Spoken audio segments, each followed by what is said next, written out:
Well, good afternoon, everyone. I am Andrew Casey with BioTechCanada. I am the moderator for today's session, and we'll sort of slowly kick things off as people sort of join us. So say good afternoon, good morning for some, good evening for others. As I look at the list of attendees, it looks like we've got about 400 people joining us today, which is great, from all over, obviously North America, but also some folks coming from Europe, which is really exciting to see. So it's great. Welcome to all to the third annual BioDesign conference. This is, of course, the virtual edition, given all things that are happening in our world. It's fantastic to do this virtually and sort of explore some of the ideas and innovations that are taking place and talk a little bit about the direction that the country's going in. Yesterday, the conference kicked off with a leveraging of biomass for sustainable products. Today, we're going to dive into transforming to a low carbon economy. Got a fantastic panel lined up. This sort of comes out of BioDesign, which is a consortium of industry and associations and institutes and research organizations that are sort of combining their resources and energy to essentially put Canada on a bioeconomy path and make us a global player as a country in the global bioeconomy. The organization issued a report, a strategy about a year or so ago, back in May of 2019. It laid out some of the key things that government has to follow and sort of what's going to make us more competitive as a bioeconomy nation. If you're looking for that, you can go to canadabiodesign.com. It's all there. Fantastic report, lays it out, and this conference sort of is now exploring various parts of that to sort of see what we can operationalize. Of course, most of this was put in place back at a time when the world was just a little bit different. And so if we think 6 months or so ago, everything was chugging along. We had some plans by the global pandemic that is upon us now. And much has sort of disappeared a little bit for us and created some problems. Unfortunately, climate change and the impact of climate change is somewhat virus agnostic. It's not really caring very much about what's going on with the virus, and so it's continued. And I think we need to look no further than California to see what's happening there. And I saw this morning that there was some speculation that El Nino is coming back, which is a result of the changing climate. So we still have to deal with this massive problem. We have to adapt and mitigate, change the way we live our lives. The population in this country, in the globe, continues to grow. We have to deal with that challenge. And this is part of what we're trying to deal with. So the bioeconomy is a way to get there, to deal with that challenge.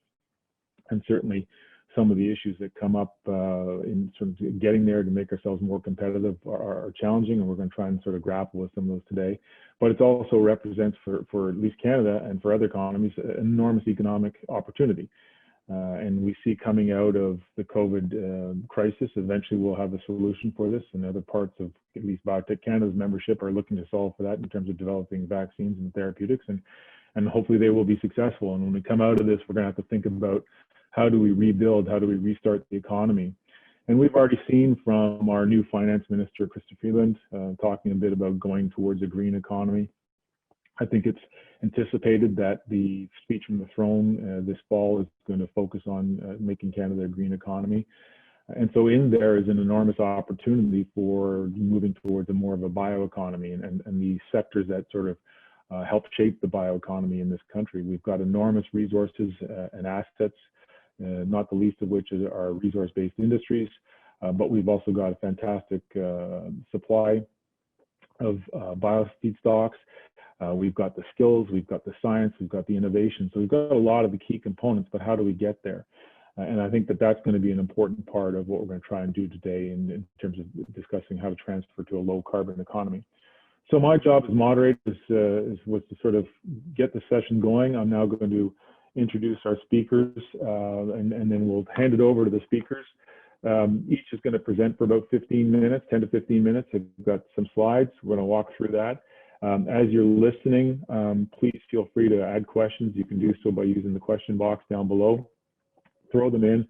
I'll be reading them as the panelists go. I may have to obviously combine some questions. So with over 400 people participating, we're probably going to get quite an array of questions.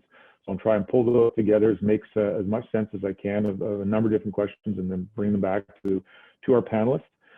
So without any further ado, I'm going to just quickly introduce our panelists. I think they'll do a much more effective job of introducing themselves and more importantly, their organizations. But our speaking order today is Dan Seffer, who's a senior advisor and client director for public affairs advisors here in Ottawa. Second up will be Fred Gatala, who's the director for carbon and sustainability at the Advanced Biofuels Canada organization. Christopher Bush, who is president of the Catalyst Agri Innovation Society. And our fourth and final panelist will be Patrick Lavoie, who is a senior researcher in environment and sustainable development at FP Innovations. So with that, I will pass it over to Dan to lead us off. I'll let all four go. And as I say, if you've got questions, comments, throw them in there, and we'll have a vigorous discussion after following the four panelists. So Dan, over to you. Thank you, Andrew. Really appreciate the introduction. Appreciate the invite from conference organizers. Really happy to be here today, albeit from home. That's just the new normal. What can I say? So I'm with Public Affairs Advisors, as Andrew mentioned. So we're a mid-sized government relations firm, offices in Ottawa and Montreal. And I'm representing the firm today because I lead the clean energy practice. You know, a handful of clients in the clean fuel space, and have been pretty engaged on policy over the last several years as we build out clean fuels policy in Canada, both at the federal and provincial level. Fun fact, I'm a massive nerd. Before I joined PAA about 5 years ago, I was actually teaching political science at the Université du Québec à Montréal. But happy to be in the private sector and to be here today talking about clean fuels policy. All right, so maybe over to the introductory slide. You know, I can't get too far in depth on, just because, you know, we're supposed to be 10 to 15 minutes. I can't get too far in depth into all the different policies we have in Canada and sort of what's on the hopper, because there's a lot of moving parts right now, particularly, you know, the sort of clean fuel space. I think what's really quite interesting is we're seeing in Canada and frankly, you know, a bit across the world, this sort of evolution. You know, we sort of started with these strict volume mandates that were quite prescriptive, and then, you know, moving on next to sort of these hybrid volume / carbon intensity. So when I talk about CI, I'm really talking about life cycle carbon intensity mandates, sort of like we see in Ontario, and then we sort of see these low carbon fuel standards, sort of what we see in BC and California. So I'm going to focus today on Quebec, Ontario, and the federal CFS. Not because I don't like, you know, Manitoba, where you have policy under development, or BC, where there are things on the move. But I just feel like there's a lot of moving parts in these jurisdictions right now, not a whole lot of understanding or just a lot of misunderstanding at any rate. And at least we can get some themes going out of this. So over to the next slide. You know, the next slide represents sort of the starting points of it all for Canadian renewable fuels policy. So many of you are familiar with this. Many of you, you know, have purchased gasoline and I've seen stickers like may contain up to 10% ethanol. So this ultimately comes from this kind of regulation, which stipulates a strict volume for both the gasoline and diesel pool. What's kind of neat about this is Canada has over-delivered on the requirements for the gasoline pool, partially because of provincial policy, but also because, you know, ethanol sort of contributes to the pool by bringing a clean source of octane enhancement. So ethanol, you know, having 113 octane score is a great way to boost octane. So, you know, under these regulations, you have a list of renewable feedstocks that are eligible: grains, starch, oilseeds, you know, corn for ethanol. Oilseeds are a big deal for biomass-based diesel, so renewable diesel, biodiesel, solid municipal waste, animal fats, etc. So yeah, so this is kind of like the starting point. We'll go over to the next slide. and talk a little bit about Quebec, my home province, right? So really excited last fall, fall 2019, I believe it was October, when draft regulations were published for the province's first biofuel mandates. Spoiler alert, that draft regulation is actually not going to play in the end. So there's going to be a new draft regulation coming out probably this fall. So this mandate is going to look really different. But I think that this is a really good example of the progression in how policy is being made. And why do I say that? So the draft regulation that came out in the fall of last year was talking about a 10% ethanol in gasoline mandate and a 2% biomass-based diesel mandate for mid-2021 to be increased to 15% and 4% respectively. Pretty interesting that on the gasoline side, the regulation is actually molecule specific and speaks directly about ethanol, as opposed to talking about bio-based content, which other regulations do. No real recognition of CI in this draft regulation, except to say that if you use cellulosic ethanol, it gets counted, it gets double counted, which is an incentive to use it, but only if you use 1% in the 10% mandate, or if you use 1.5% in the 15% mandate. More than that, it doesn't actually help you. So, a fairly basic regulation, still important in terms of sending a market signal. Don't get me wrong. Volume mandates are really quite important, but a little bit basic. And ultimately, what we're seeing is that Quebec is looking in the direction of what Ontario is doing. So let's move to the next slide and let's talk about Ontario. We'll spend a little bit more time here because ultimately, I think this is a direction that we're tending towards in Quebec as well. So in terms of renewable fuel mandates, in the province of Ontario, we've got the greener diesel regulation. We've got the greener gasoline regulation. Greener diesel, as of 2017, we're looking at 4% biomass-based diesel, 70% GHG reduction. So two levers in conjunction, one with the other. This regulation is pretty well understood. On the other hand, the greener gasoline regulation only came into force January 2020. And so coming into force at the beginning of this year, and then having a bunch of months of this year coinciding with the global pandemic, which has meant lower demand for gasoline and so on, has sort of skewed people's understanding of this policy. It's delayed the need to get a full understanding of what this means. So 10% bio-based fuel requirements coupled with 45% GHG reduction. What does that mean? What was it before? Before it was the ethanol and gasoline regulation, so quite prescriptive, and it was at 5%. So there was no GHG reduction components. What does this mean? What do these two levers in conjunction mean? So average adjusted volume is a term used in the regulation. And as your carbon intensity improves, so as you deliver a higher reduction in GHG emissions compared to the petroleum fuel, you can use a lower volume of the renewable fuel or clean fuel and still qualify, still comply with the regulation. So let's dig in a little bit more on the next slide. So a little bit of details, and again, I'm focusing on the gasoline side, not necessarily because I think it's better than diesel or anything, just because it's newer. How do we measure that GHG reduction? Well, we use a life cycle assessment, and in this case, we use the LCA model GHGenius 4.03. Under this model, the CI of gasoline is roughly 84 grams CO2 equivalent per megajoule. And then here you can see a really basic formula to, if you have the CI of your bio-based fuel, you can calculate the percent reduction compared to fossil gasoline. Okay, that's relatively straightforward. So let's go to the next slide and let's try to understand some of the scenarios here. So we said it's a 10% mandate with a 45% GHG reduction. But let's say I buy some ethanol, for example, which is awesome, and it gives a 90% GHG reduction. And let's say I'm complying just with that ethanol. In that case, I only need a 5% blend, and I've achieved full compliance as an obligated party.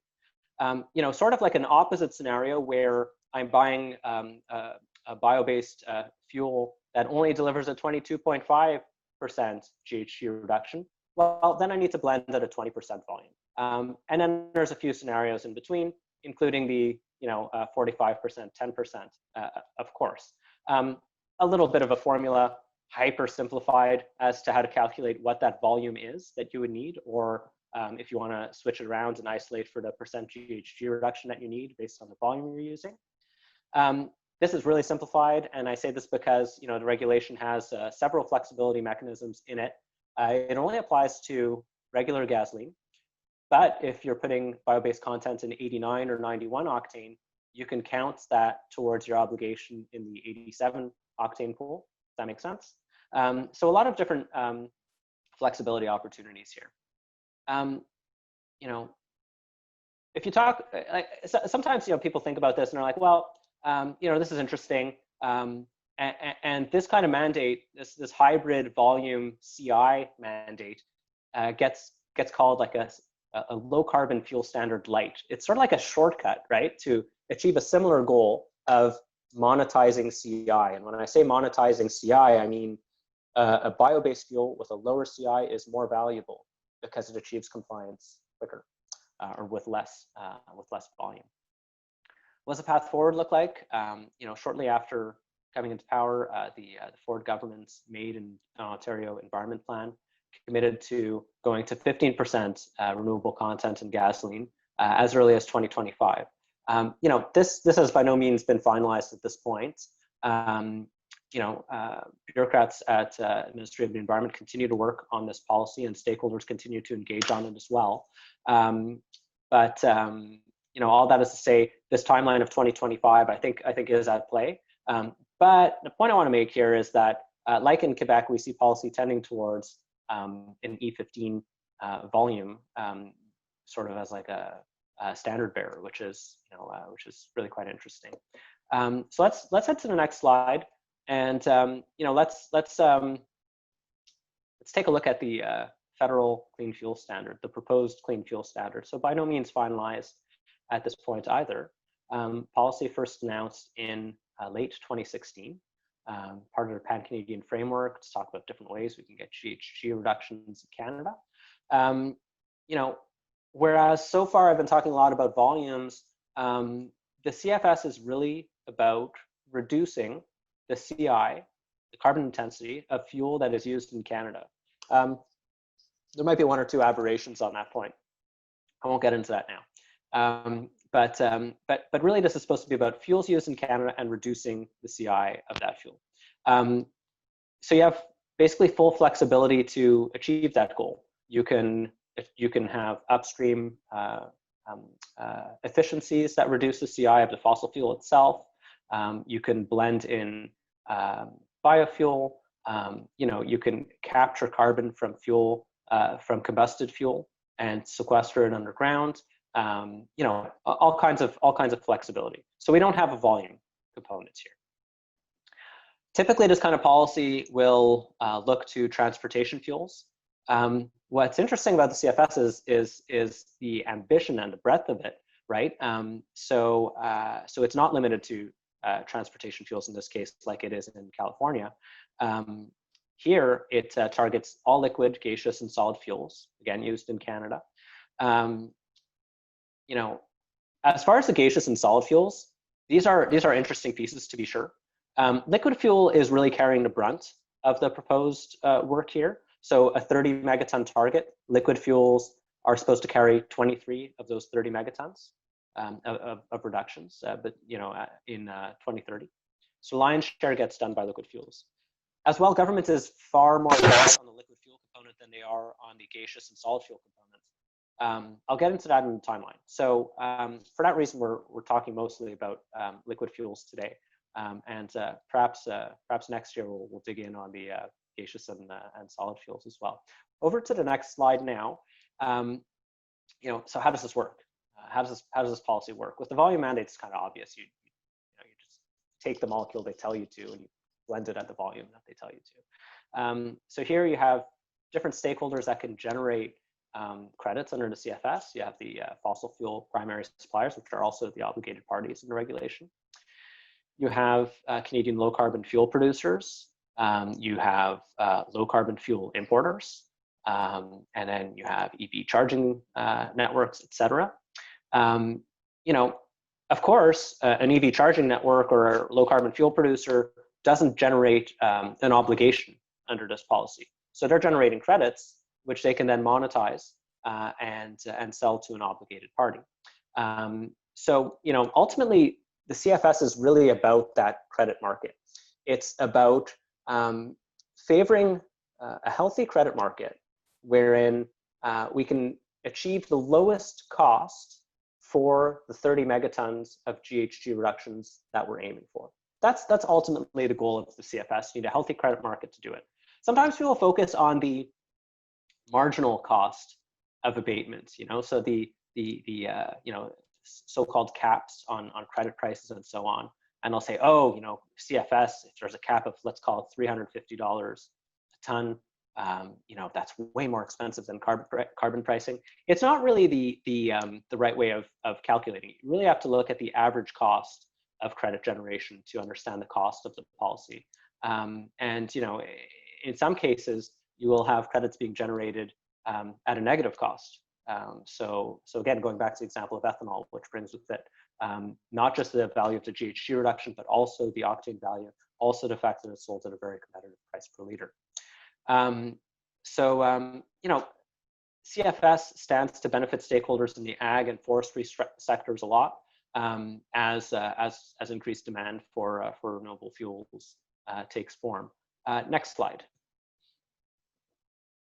So what are these timelines looking like? Fall 2020, we get the draft regulations on the CFS, this piece that we've all been sort of working towards since 2016.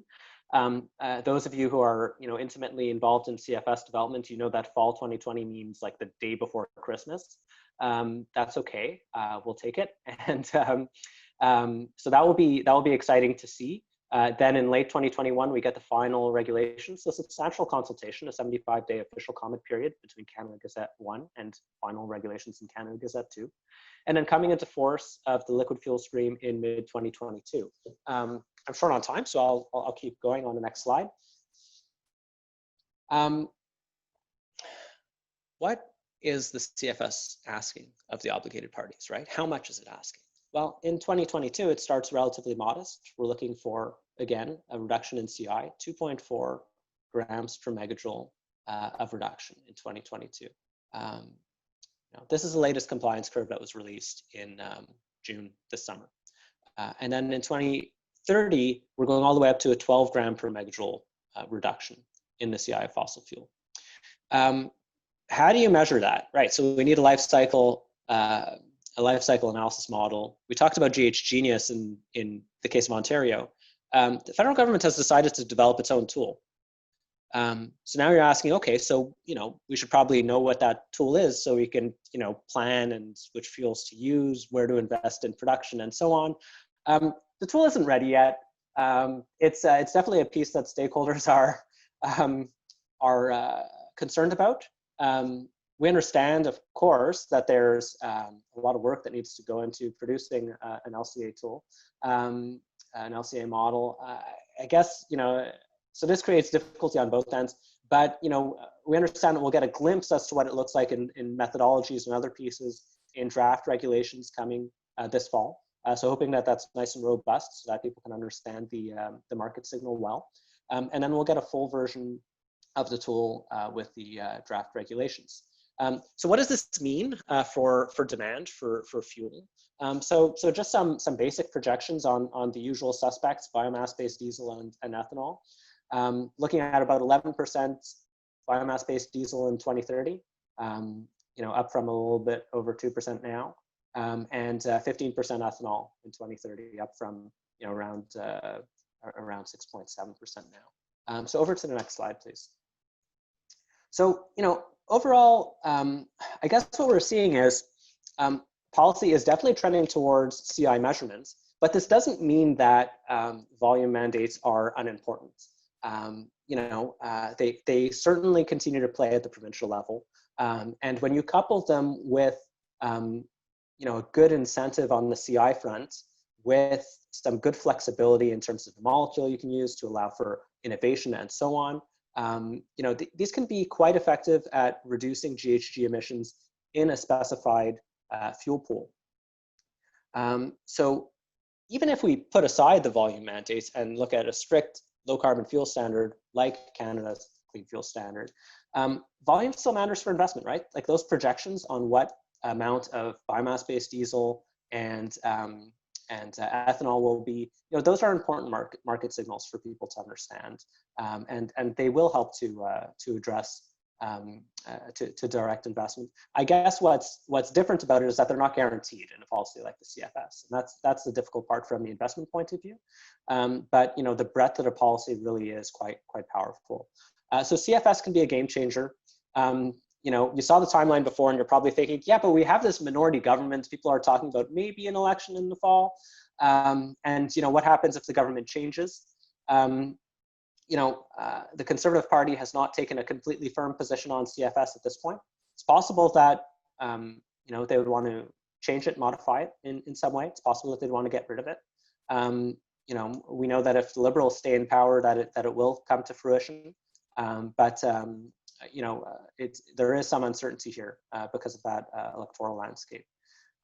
So look, I'll leave it there. I really appreciate everybody's attention during this presentation, and looking forward to hearing from our other speakers. I think it's over to you, Fred, next.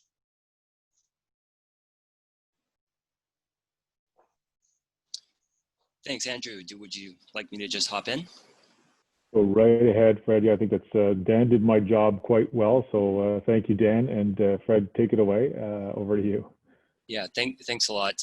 Good morning, everyone, because I'm on the West Coast and it's still the morning. I'm Fred Gatala, the Director of Carbon and Sustainability for Advanced Biofuels Canada.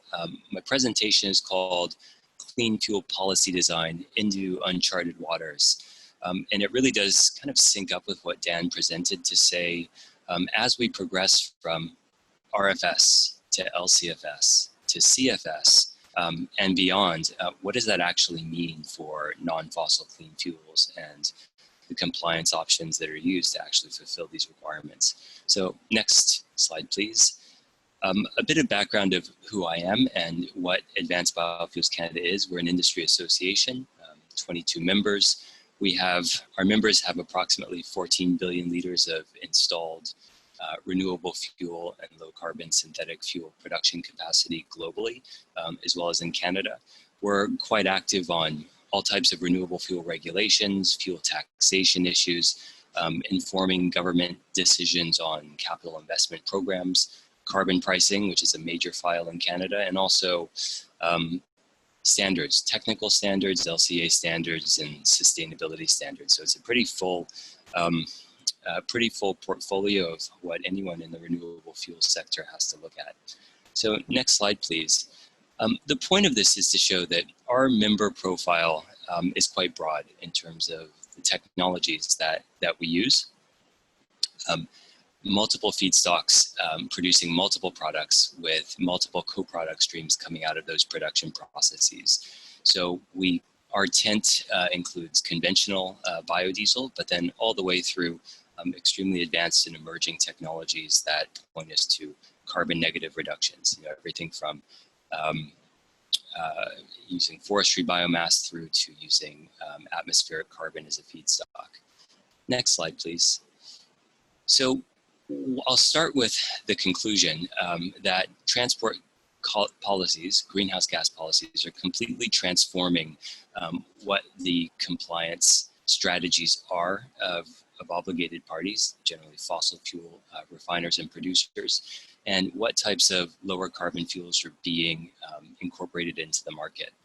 So what we're seeing is that low carbon fuel standards are increasing adoption beyond biofuel blend requirements.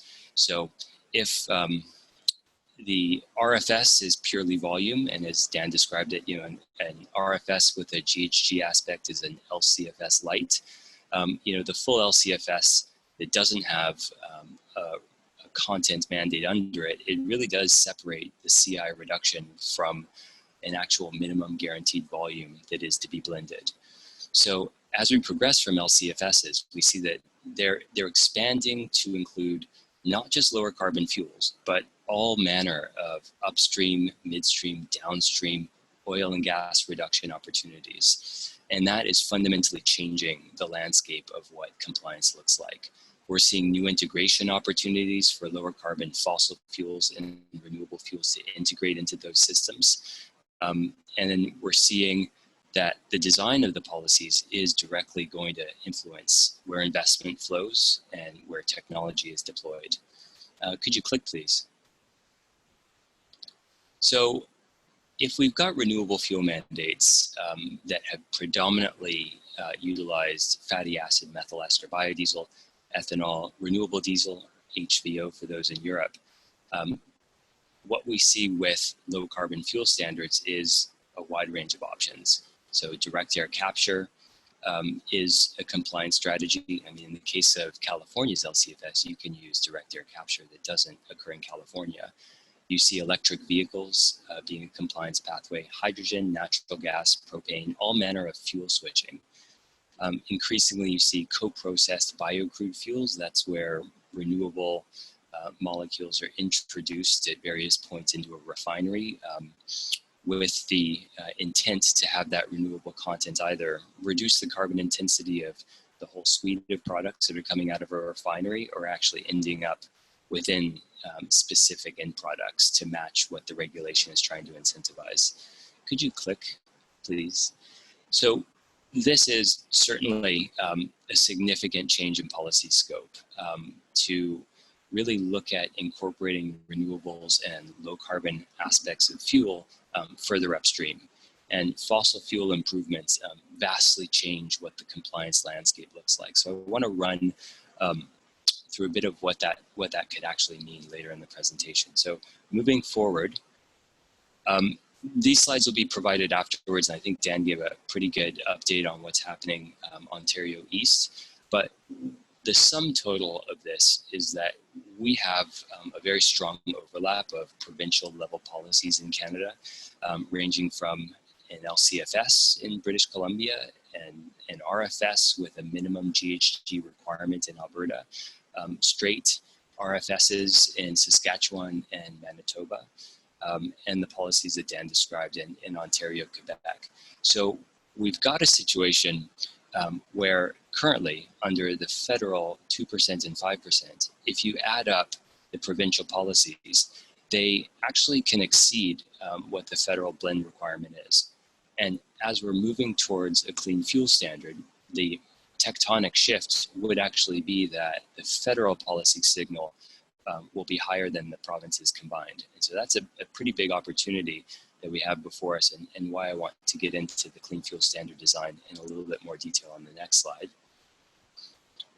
Primarily background here that Dan described, but one thing I wanted to draw your attention to in the top right is that the CFS, its design intentions are not just low carbon, non-fossil clean fuels. It's directly stated to incentivize the adoption of clean tech in the oil and gas sector. So that's implemented through different categories of compliance activities. So in the bottom left of the slide, we see compliance category 1, which is actions that reduce the carbon intensity through the full life cycle of fossil fuels, including upstream processes. Category 2, or low carbon intense fuels, what does include biofuels. Category 3 are fuel switching. So highlight example would be using electric vehicles. So on the next slide, with the way that the CFS is set up, with really a Paris Agreement type target, where you're looking at total megatons of reductions, the actual composition of each of those different compliance categories isn't determined. So here's a chart that we put together that shows what this actually means and what this could mean in the market. So if on the left axis we have 100%, so that is achieving total compliance with the regulation. The top chart, the top wedge is green, and that represents renewable fuels that are blended to achieve compliance. The wedge below that are fossil fuel credits, so the compliance category 1. So with an open pool concept, which is what the CFS has, there's no minimum requirement for renewable fuels to be blended. There's no maximum level of compliance category 1 credit contribution. We really have a sliding scale of how much each of these can contribute. So you could meet full compliance on the left-hand side with ethanol being, 9%, biodiesel at 2%, and renewable diesel being 1.6%. They could even be lower than that to achieve compliance. On the right-hand example, you see you could achieve compliance with a 15% ethanol, 6% biodiesel, and nearly 9% renewable diesel. Perhaps they could be higher than that if there's less compliance category 1 credits. Electric vehicles is the wedge on the bottom, and that's kept fairly consistent throughout the two scenarios. But reports have shown that electrification in the heavy-duty sector, buses, etc., could be up to 15 megatons of GHG credits. So with a policy whose ambition is purely focused on GHGs, that includes the gamut from clean fuels, fuel switching to upstream oil and gas emission reductions, it really is to be determined what that compliance makeup will be. And in a situation like in Canada, where we really are underdeveloped in terms of liquid fuel production, we're a net importer of renewable fuels to meet our policy objectives. There's not a really clear, firm signal for how much additional capacity needs to be produced in Canada. I want to drill down on the next slide, which has a couple of animations that you don't need to click yet. So I want to run through what this actually means from the perspective of an obligated party. So if you are an oil and gas supplier who's obligated to the Clean Fuel Standard, you have a number of you can click ahead because I see that the box is cutting out some of the images. So yeah, perfect. So if you have a number of compliance options that are available to you, for example, ethanol, that has a negative abatement cost. And for what Dan mentioned with the octane enhancement benefit of ethanol, very cheap source of octane, it's actually, in getting compliance credits through the use of ethanol, it's actually a money-making proposition by blending it. Biodiesel has a net cost. Carbon capture and storage for hydrogen production at a refinery estimated at $102 per ton of reduction, and carbon capture and storage upstream at the crude production site has a higher abatement cost. And we take these examples to show what the cost would be depending on where you are, either downstream blending renewable fuels or upstream trying to get emission reductions through the fossil fuel supply chain. So I want to focus on the gray bar, which is displaced refining margin. If you are an obligated party and run refineries, if you are blending ethanol with your fuel or biodiesel, that is directly displacing a fossil fuel that you would be putting into the market and earning a refining margin on. So that is a product that you are not supplying to the market, and not recuperating that, not achieving that refining margin is a net financial disincentive to you to blend renewable fuels. So the net position, which is the orange bar, shows that even though ethanol, for example, is a far cheaper compliance option, the net impact, looking at a refiner's position with making refining margins on what goes through the refinery, it's far more advantageous to take a higher non-renewable fuel blending compliance approach because you preserve your refining margin. So all of that is to say that the cost per ton of GHG reduction is one part of the puzzle. It's really the net impact on refining margin and refiner or obligated party financial position that makes the most impact.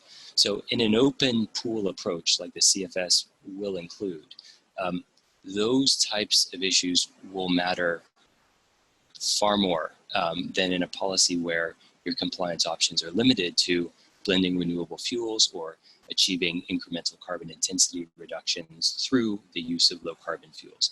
Once you bring in the upstream aspect of it, it fundamentally changes the equation. So that's one of the things that you know, a lot of the sectors in the clean fuel, the non-fossil clean fuel space have been actively engaging with the government on. The Clean Fuel Standard, you know, does have similarities to other policies in place, like California's Low Carbon Fuel Standard, where there is a limit to the amount of refinery improvement credits that can be used for compliance. It has similarities to the European Union's Fuel Quality Directive, which does have limits on the amount of upstream emission reduction credits that can be used towards compliance. So all of this is to say that the CFS truly is going into uncharted waters. It is a policy that links liquid, solid, gaseous fuels, but also includes emission reduction opportunities that run far beyond what is traditionally included in RFSs and LCFSs, and it will take some extremely nimble policy design to try to create a really firm demand signal for non-fossil clean fuels. So that's the sum of my presentation. Looking forward to the rest of the discussion. Super. Thank you, Fred. I'm going to hand it over now to Christopher.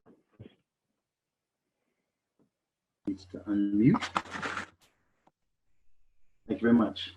So today I'm going to explain how we transform to a low carbon economy by moving up in context, addressing food, energy, water, and health together. So we're running a program that has a three-part mission: power the world, feed the people, heal the planet.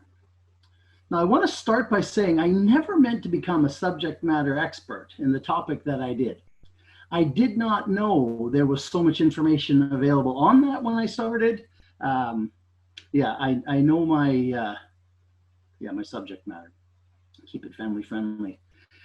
June 2006, Pop Sci changed my life, right? There's a little sidebar story in the back on the Audette Farm in Vermont and the Cow Power program. And something clicked in my mind that there was an opportunity there. And we began a 2-year deep dive into the topic. I looked at Germany and Denmark, all around the world, what was happening with biogas. And yeah, you're going a little bit fast on the slide, sorry.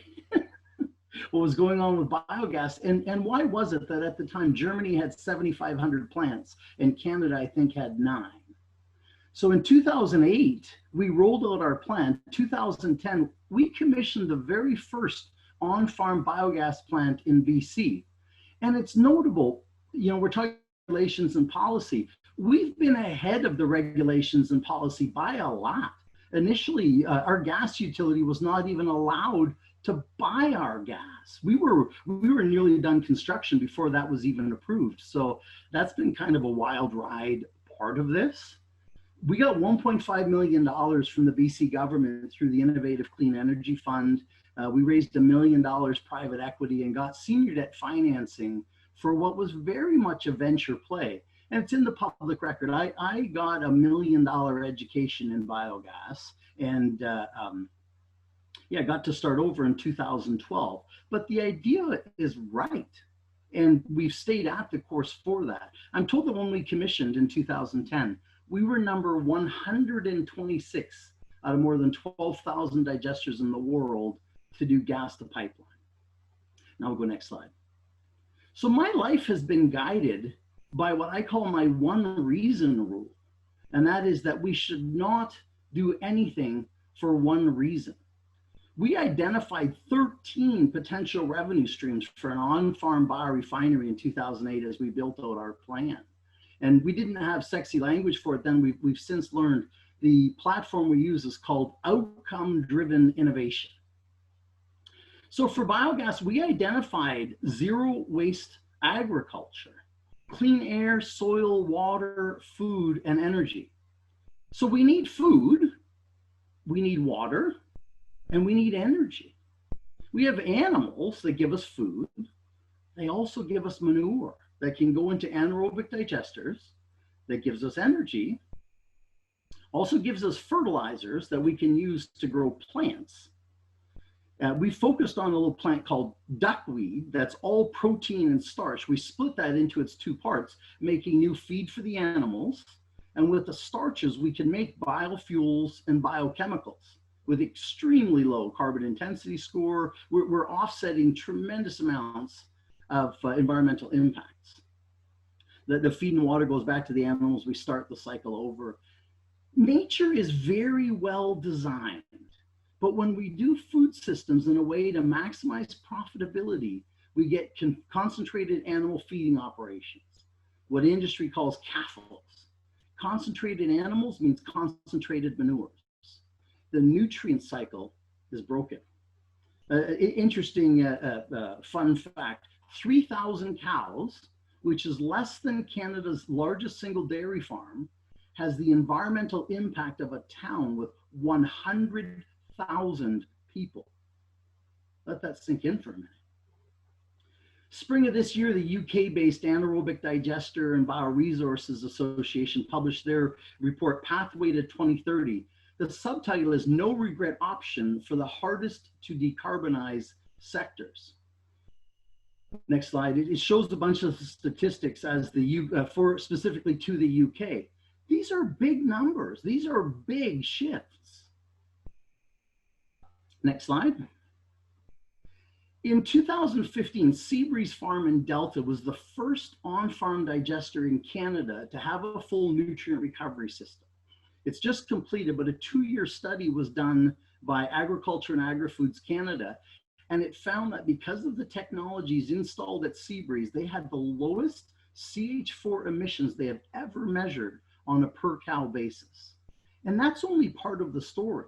The nutrient recovery system is harvesting 80% of the phosphorus, 50% of the nitrogen. It's pulling those nutrients out of the water. And those over applications of dilute nutrients, that's what's leading to pollution in the lakes, algae blooms, a lot of very bad environmental things. So the study's not officially released yet, but I can share a preliminary copy with anybody that's interested. Excellent article from fleet owners this year titled Moving Beyond Zero Emissions. Shows diesel has a carbon intensity score of 100 roughly, natural gas about 85. Renewable natural gas derived from dairy manure can have a score of negative 310. This is a massive delta. And that's why I say that an on-farm biorefinery is the best way that we transform to a low carbon economy. The Canadian Biogas Association, they've launched a website called bettergas.ca. If you want to see the Canadian landscape, all the things that are happening, that's a great place to go. So on to carbon negative food systems. How can we rally the troops for impact? Last week, we launched the Symbiosis Center program at the Bakerview Eco Dairy here in Abbotsford. They built the second on-farm digester in BC. It was the smallest in Canada when it was built. It was decommissioned because the economics at that scale just don't make sense. We are now recommissioning it to provide a baseline inoculum. We're doing a really aggressive genomics program working with University of British Columbia to understand, use the advances in life science to understand what's going on, to make these facilities more reliable, more diverse, just more overall capable. We now have 14 members of the Symbiosis AgTech Consortium. We raised just over $1.2 million for the base work. That came from the Canadian Natural Gas Innovation Fund. University of BC is a partner with Genome BC, Innovate BC, National Research Council. That, as I said, we're opening a functional window into the genomic activity in a digester and building a toolkit for community scale manure-only digesters, which is a big differentiator in that carbon intensity score and environmental impact. This is the part where I admit that I'm now 13 years into my 5-year plan. My work for AD and BC, we launched in 2008, we commissioned in 2010. 2015, I installed that nutrient recovery system at Seabreeze. Last week, I said we took over the second on-farm digester where the consortium is going to be working. You can see the Eco Dairy commissioned in 2010 with support from a lot of groups. Next slide. Really, my talk could have been in yesterday's session, leveraging biomass for sustainable bioproducts. We're going to be processing about 75,000 tons of manure that we divert from land application, right? I could have been in tomorrow's session disrupting linear economy and going circular, because industrial symbiosis is all about the circular bioeconomy. You're going to hear from Tracy Cassavant at the National Industrial Symbiosis Program. They're our partners. And I guess the presenters figured that I'm the poop soup guy. They should put me in the #2 session. So about the Symbiosis Center. It's in fact 2 identical biorefineries. Going to go back for a second, sorry. It's 2 identical biorefineries that are co-located. It's designed to support perpetual competitions. We are able to isolate to a single variable at any of this, and we're using advanced IoT, putting sensors on everything. And we're going to bring a really revolutionary level of transparency, that we are going to publish our raw data along with our models, along with our findings, so that anybody that is working on efficiency programs can see exactly what they're doing, when they're doing, how they're doing, so we can learn why things are happening. Again, this is the fastest way for us to get where we need to go. Next step for the center is, there's a number of next steps. In fact, the first one, or not the first one, the first one I'll talk about, hydrogen production utilization. Hydrogen is very sexy again, but there's still a bunch of barriers. What do you do with it? How do you calculate all the different things? There's lots of talk about adding it to gas pipelines, but there's all sorts of limitations. We have the ability that we can take any hydrogen that can be produced, inject it into the digester. The bugs having that extra hydrogen to work with will make more RNG. We can go from 50% CH4 concentration to up above 80% concentration. We can do all of the math in the background to understand the economics and the operational complexity, but we will deliver that hydrogen as renewable natural gas. There's no negative downstream implications to doing it this way. Another next step that we're going to be doing, next slide. Sorry, I skipped a step, my fault. Yeah, will that hydrogen, will it be gray, will it be blue, will it be green? Now next slide. Another one is gas fermentation, a really important piece of what's going on in the world, because with the advances in life sciences and synthetic biology, the production numbers coming out of this are magnitude shifts. An example, Callista in their information, they talk about being able to replace the annual protein production of 3,000 acres of corn with a 1 cubic meter reactor that has no environmental impacts at all.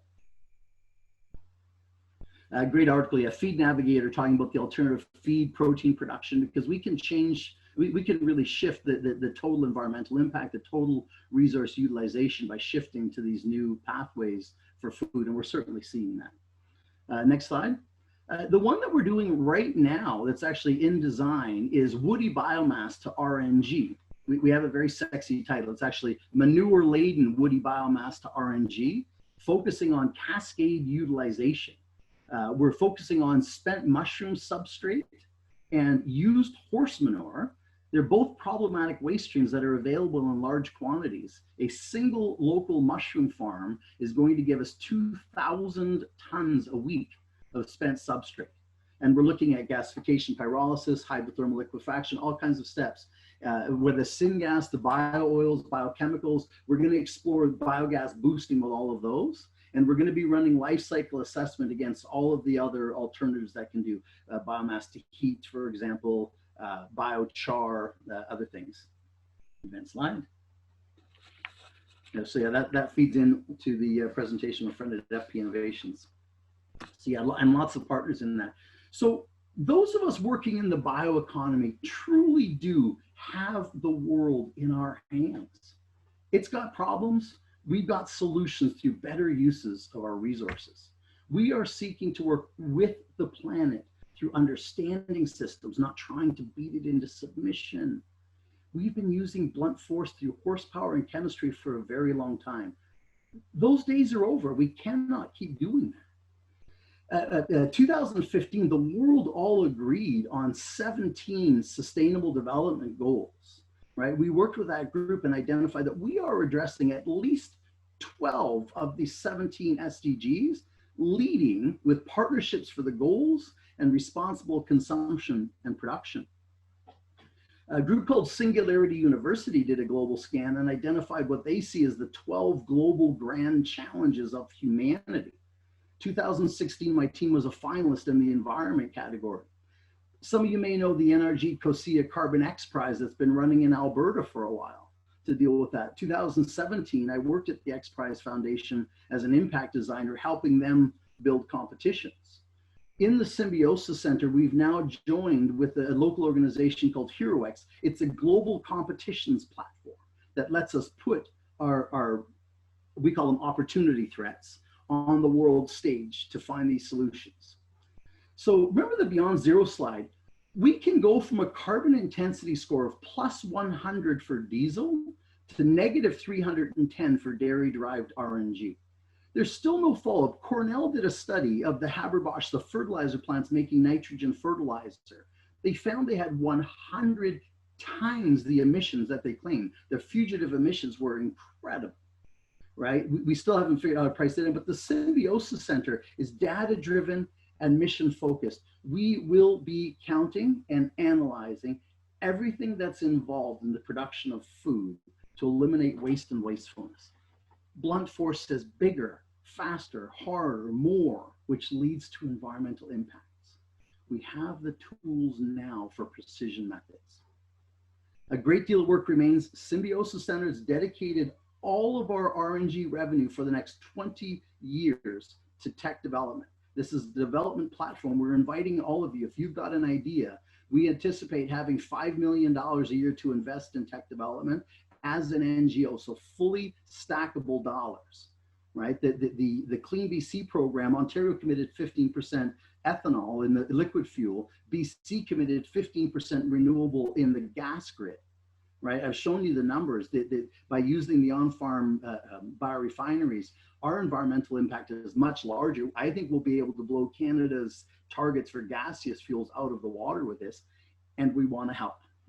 So again, we're here to serve, to solve the grand challenges of humanity and transform to a low carbon economy. And that's me. Super. Thanks, Christopher. Lots to take in there. And I will now hand it over to Patrick, our final panelist, and then we'll sort of move into the Q&A session after Patrick. So over to you, Patrick. Thank you, Andrew. Hi, everyone. First of all, I want to thank the organizers for the invitation to present today. It's a great opportunity, I think, to talk a bit about something that is maybe not as part of the public discourse, and that's forest bioeconomy. So today I'll be talking about the climate change mitigation options that are available through forestry and forest products. Next slide. I've got my presentation is organized around 4 main blocks. First of all, I just want to say a quick word about FP Innovations. Secondly, I'll talk about a bit about the context, why there is a climate emergency and what tools are available to meet that challenge. Thirdly, I'll provide kind of a high level overview of a fairly high level research project that we completed about a year ago that looked at the mitigation option from the forestry sector. And lastly, I'll try to provide some options or some measures that can, help realize that potential. Thank you. So FP Innovations is a private nonprofit organization that is specializing in the creation of solutions for the forest sector. In short, what we're doing is we're doing applied research to help the industry become more competitive and maintain its competitiveness at the global level. FP Innovations is a fairly large organization.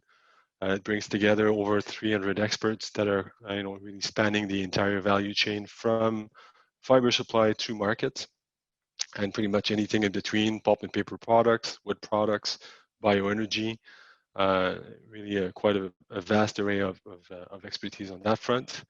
Our model is one of membership and collaboration with industry, governments, and universities.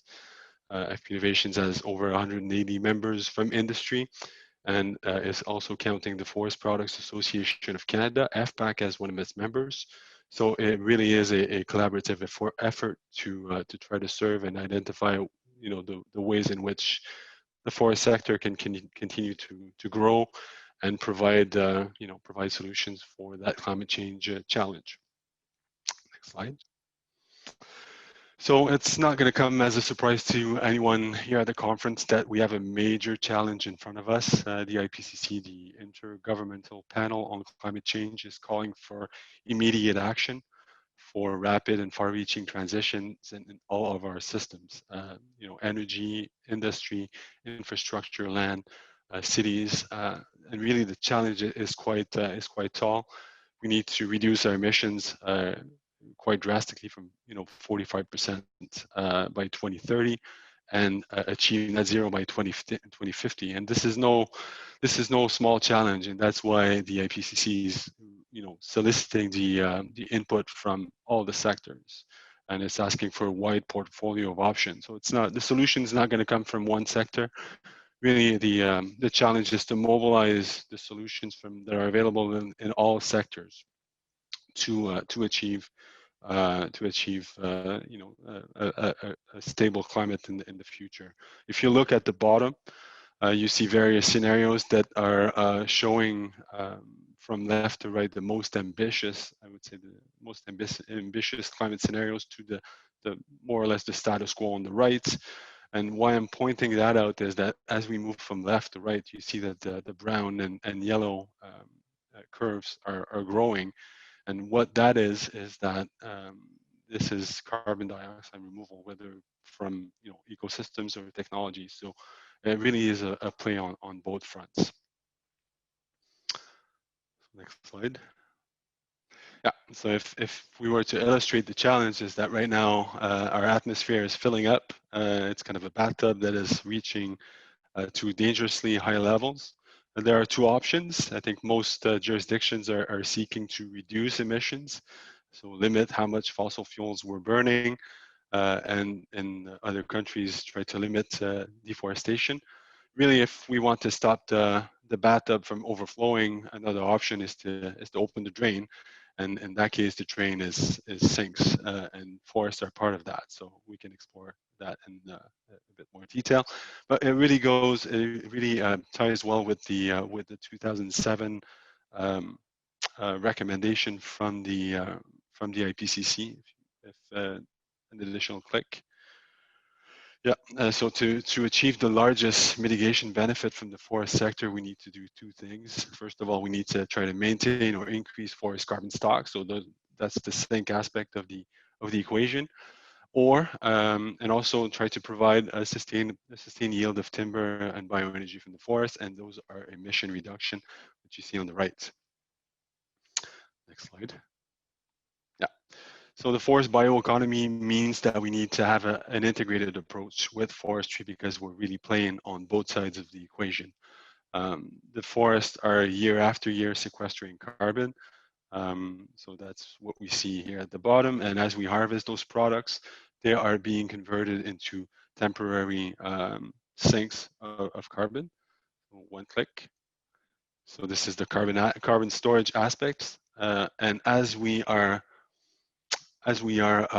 using those products on the markets and replacing non-renewables and carbon-intensive materials and energy, then we are also reducing emission. So an additional click. Thank you. Next slide. So that's kind of I would say the model or the approach that we took when we embarked on this forest and climate change working group journey. Quite an ambitious project that was sponsored by the Ministry of Forest in Quebec and Ministry of Environment. We had a double mandate. First of all, was to develop and implement a robust modeling approach to evaluate the role of both forestry and forest products in climate change mitigation. So we did that by partnering with the Canadian Forest Service, so another CFS, not the Clean Fuel Standard, but the Canadian Forest Service, which has an expertise in forest carbon modeling. And out of that modeling exercise, we identified the measures, guidelines, and policies really that are needed to realize the potential that was identified in the modeling. Next slide. So we looked at three scenarios. Sorry, at four scenarios. You have three there illustrated on the slide. One thing I didn't mention is that we work closely with a panel of stakeholders composed mainly of government agencies, ministries, from really all fields, including environment, of course, but energy, ministry related, natural resources, forest, to make sure that the scenarios that we investigated were both ambitious yet attainable. So that was really the challenge that we gave ourselves, was to have scenarios that made sense ultimately, because we want to see something that's realistic that's being investigated. So our first scenario was intensive forest management. And without going to the specific numbers there were mainly four actions that were included in that scenario. First of all, afforestation, and that's the creation of new forested areas by either converting agricultural land or restoring forests, land or areas that used to be forest in the past. I was also planting on currently managed forests, increased harvest, so about 20% by the year 2089 or 70 years down the line, and also the increased yield of long-lived wood products, and those typically would be construction, although they could be quite a vast array of products. So second scenario would be bioenergy development, and in this case, the bioenergy that we targeted was forest residuals, so mainly tops and branches of trees that are being harvested in the province. That are going to be used for building heating and also in industry. The scenario that's not illustrated on this slide is a combination of the first two. So same parameters, intensification and bioenergy development. And a fourth scenario, if you do a double click, Julia, is a combination of intensive management, bioenergy, and also the harvest of low quality stands. And that's a key element, because year after year in Quebec, there are some volumes we don't harvest the full annual allowable cut. There are some volumes that are left behind year after year for issues of quality, economic accessibility, so a host of factors there. So we plan for those volumes to be harvested, for those areas to be put back into production.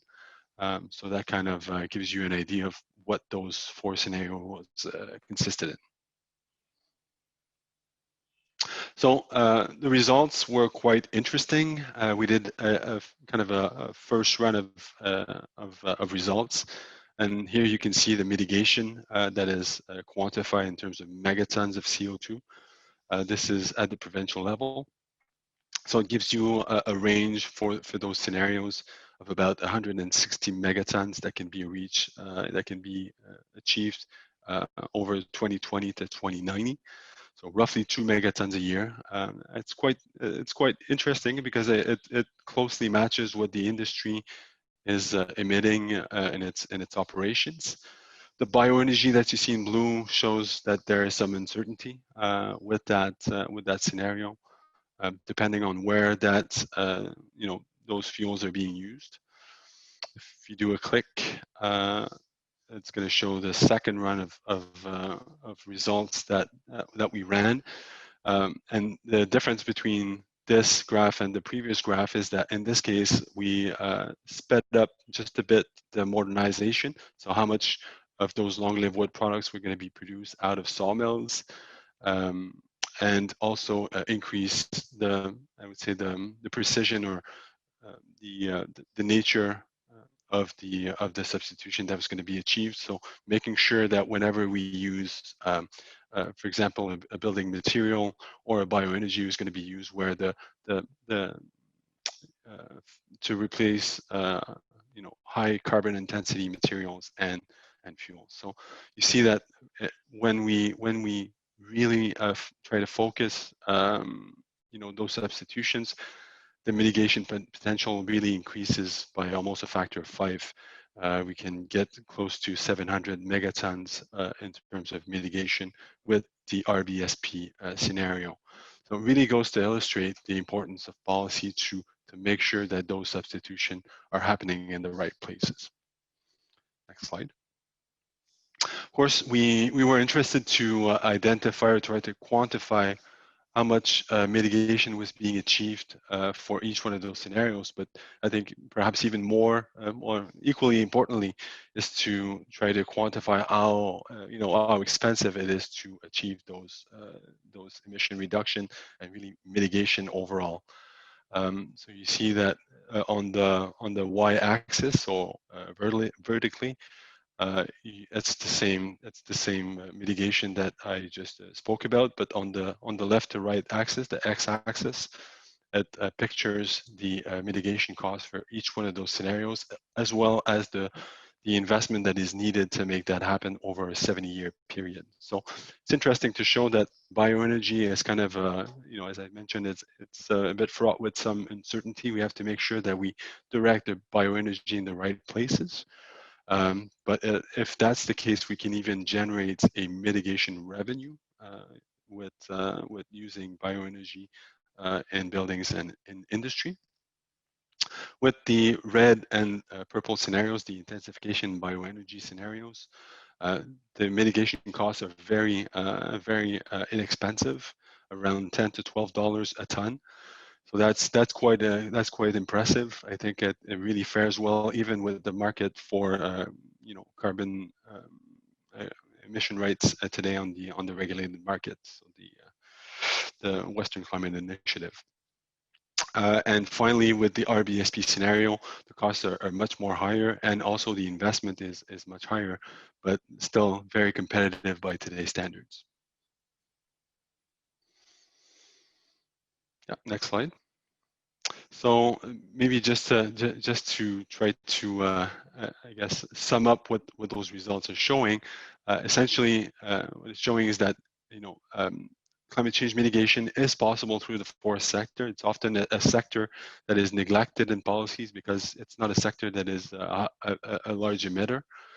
So emission reductions or mitigation, I should say, is achievable up to close to 7 megatons a year by 2030. By today, compared to today's emissions levels, that's about 10% of the province's emissions. So that's quite important. The mitigation in that case comes largely from substitution of non-renewables. That's a key component of the forest bioeconomy, and we need the policies to make sure that those products are available and are achieving the substitutions on the markets. Over the long term, the results are much more promising. We get up to 10 megatons a year. So that's quite significant. Afforestation is a key component of the scenarios that we looked at. The foresters tend to focus on planting trees to achieve mitigation. I think in this case, what our analysis shows is that the afforestation can play kind of a buffer as we increase the harvest in the forest, but really its main role is to ensure that we can increase the fiber supply over the long term, both in terms of quantity and quality. And finally, the bioenergy, which is, I make a note here because when we talk about bioenergy in the context of this particular project, we're not looking at the use of bioenergy within the sector. It really is outside the sector.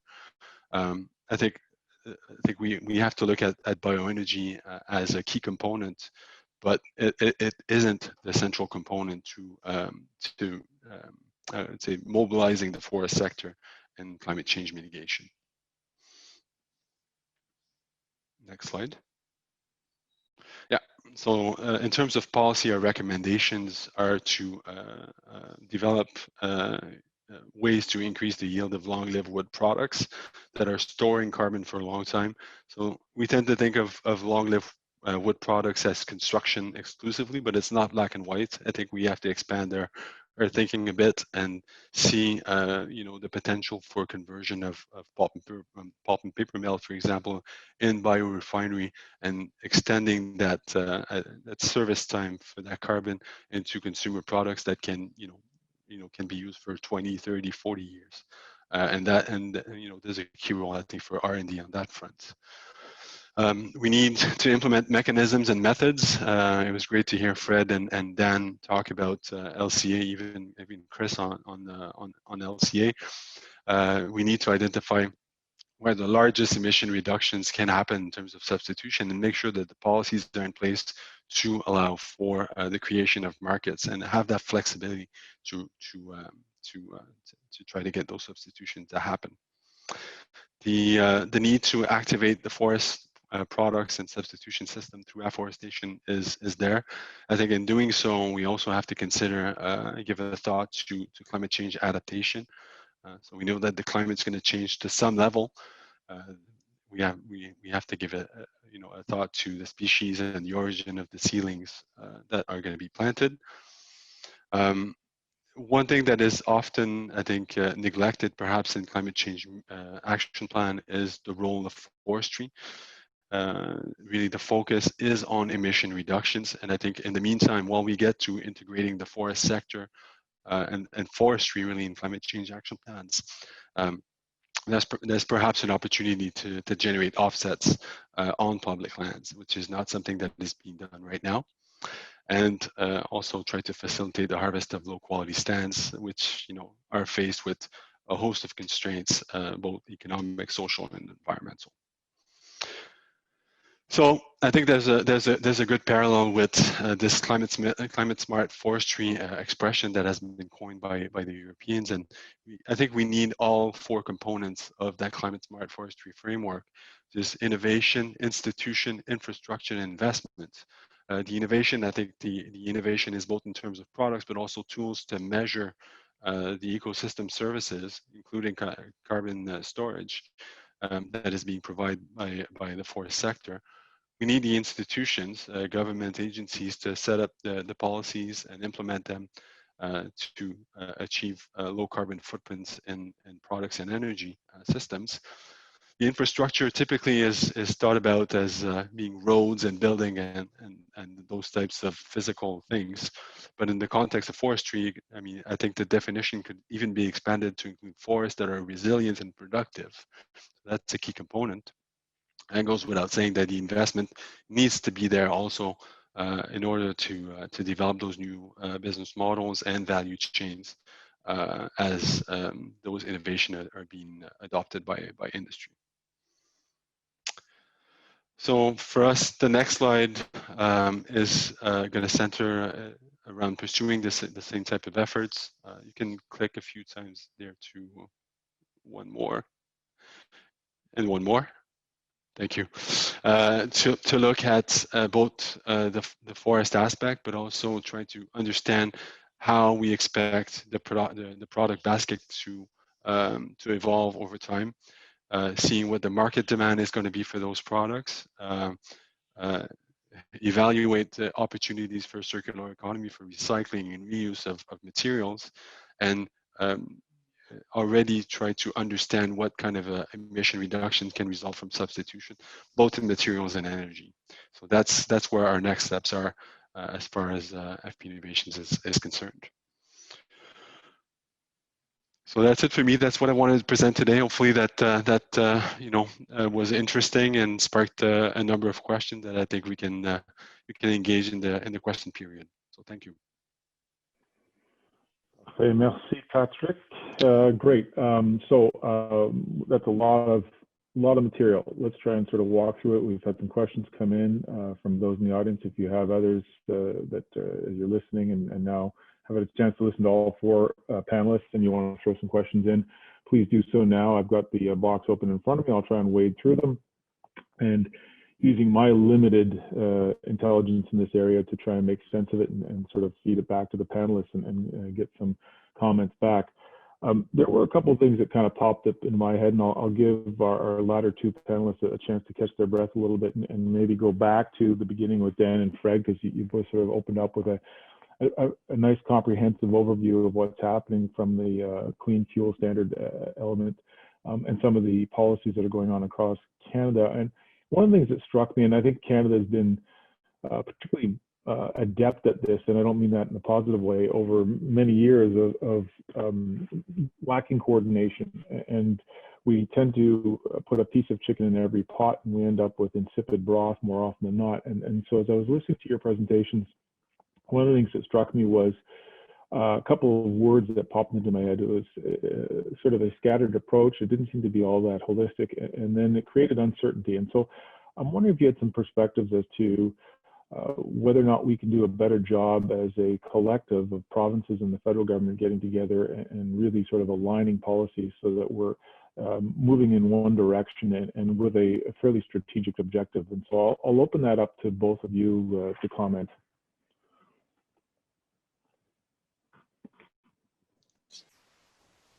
I can jump in on Sure. that.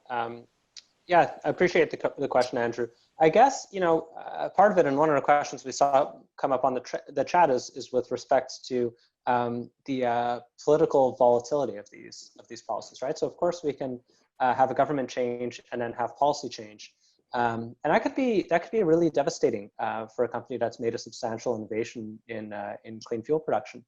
So you're right. In a sense, it seems like we're putting chicken in every pot and creating a bit of a bizarre broth.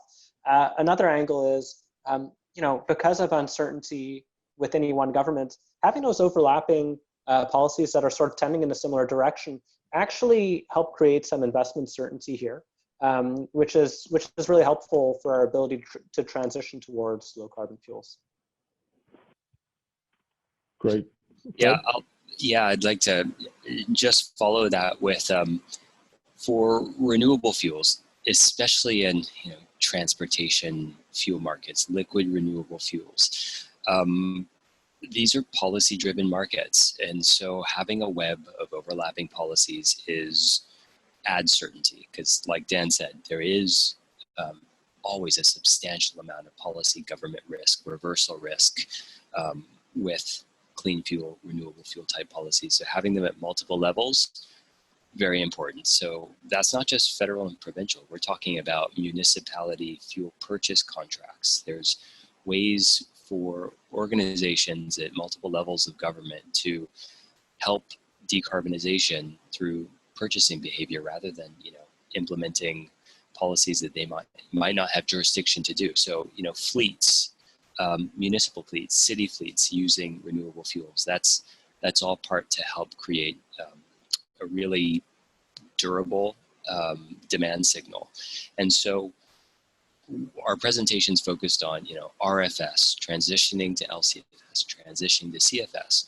But at the heart of that, the RFS approach that has firm volumetric targets is such a great solid building block that all of these other parts layer on. So if your RFS is the quantity of renewable fuel, the LCFS brings in the quality of renewable fuels, where you're not going to use extremely high carbon, low carbon fuels, which exist. Some renewable fuels made from tropical feedstocks that are at the expense of native vegetation, like all of those things we can avoid by having CI-driven policy. So the more layers of overlapping renewable fuel policies, the better, actually. And the other, just a follow up on that one, from a carbon intensity element, I can understand how that helps us with our mitigation.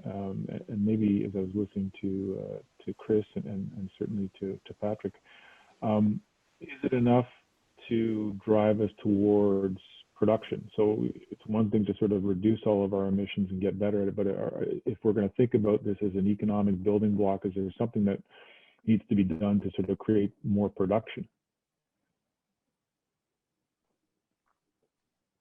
I'll perhaps jump in quickly. I think CI carbon intensity factors do help us drive towards production in Canada. We have some natural advantages, right? We've got a relatively clean electricity grid. So when you're producing things, that gets reflected as part of the life cycle CI. We've also got some pretty good agricultural practices. We've got growers that are so attuned to the practices that they use when they're producing feedstocks. And now I'm thinking of things like conservation tillage, low-till, no-till practices, which help keep carbon in the ground. And these are really really important pieces. And domestically, we have really good understandings of these. So I do feel like the CI component does, of course, help us in terms of Canadian domestic production. I'd hop in there to say that CI is important, but nowhere near enough.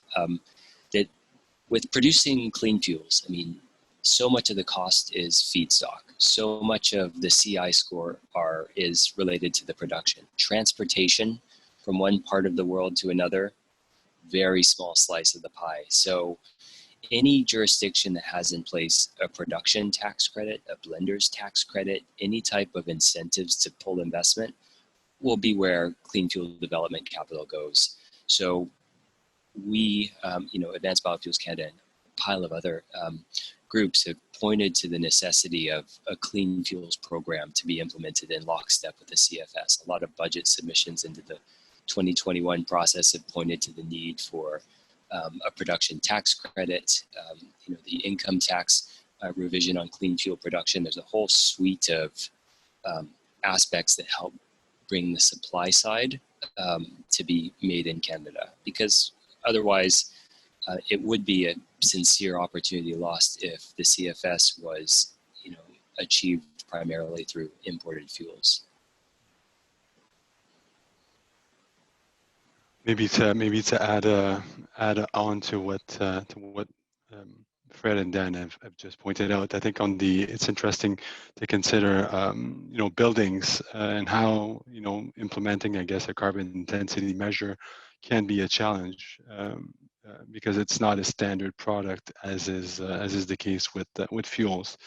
One thing I think is really interesting, which isn't a regulation per se, but a policy, is the greening government program that is happening at the federal level, and to try to provide building designers with information on materials so that there's a better idea of what each material can provide in terms of carbon emission reduction. So it's taking a longer time with construction products, but I think we're moving in the same direction. Ultimately, it's going to help producers. Go ahead, Chris. Yeah. For us, our long-term contract with Fortis BC, carbon intensity doesn't matter, but for the rest of the world today, it does, and it will for everyone everywhere. We have an advantage. Again, a distinction of British Columbia is that we import about 80% of our feed. Right, we have a serious problem. Our farmers are facing new regulations around their manure for the first time in, I think, 27 years. Right, so they have to do something. Right, in the mushroom side, we're getting 2,000 tons of feedstock that they will pay us to take. Right, because feedstock is really everything, and the intensity. If they're already delivering it, we're interrupting stuff that's already happening. So we're not adding anything on. And we're focused on creating a community scale. So we're using GIS mapping to identify all of the factors, then choosing the best places so that we can price in all of that stuff. And our product goes into the gas grid, right? So there's no transportation on that. We're offsetting petroleum fuels. We're harvesting all of the CO2 to go into food grade that we can then sell to the greenhouses that have to pay a carbon tax. Right, so we're really looking at all of the different things. There's a lot of things. That's why we need the advances we have in machine learning and sensors and that kind of stuff to keep track.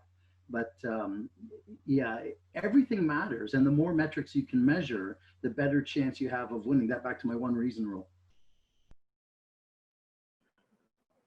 There's an element in this as well that we've long been accused of being simple hewers and drawers type of thing, but Chris, as I've listened to your presentation and certainly to Patrick as well from an industry I know from a previous job, but one of the things that struck me is we've got all these we've got great potential, but sometimes the technology to transfer potential into actually economic advantage is not there. And I'm wondering where we sit vis-a-vis other jurisdictions in terms of our technology, scaling it up and our ability to sort of compete with other jurisdictions.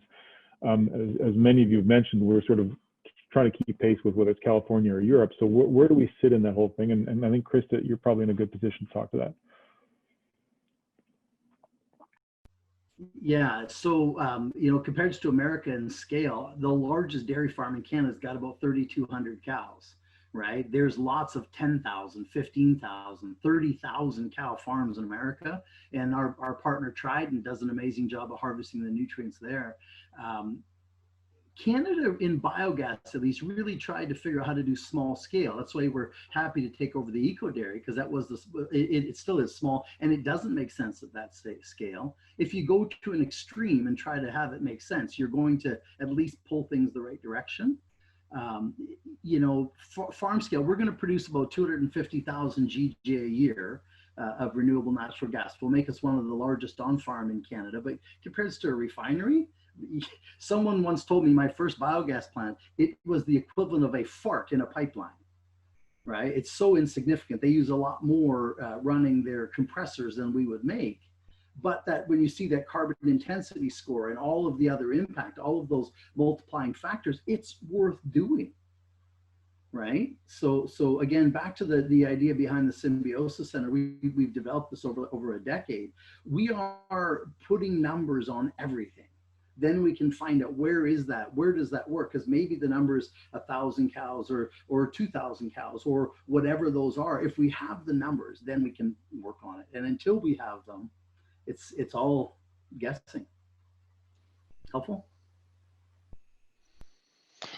Yeah, maybe to talk about the forest products aspect. I mean part of the role that FP Innovations is filling in the marketplace is to you know, allow for implementation of innovation. So we have you know, demo plans for some of the products and technologies that we're developing, and the challenge really is you know, for an industry like the forest products industry that has been, you know, been dealing with tariffs and you know, really small, in many cases, profit margins. There is a role for policies to create that space for innovation.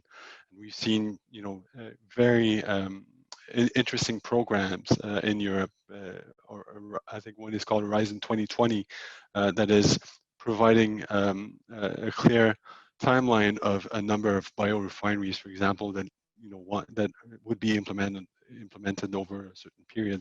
I think we need the same type of policies in Canada to you know, stimulate that growth and stimulate that innovation uptake in the industry.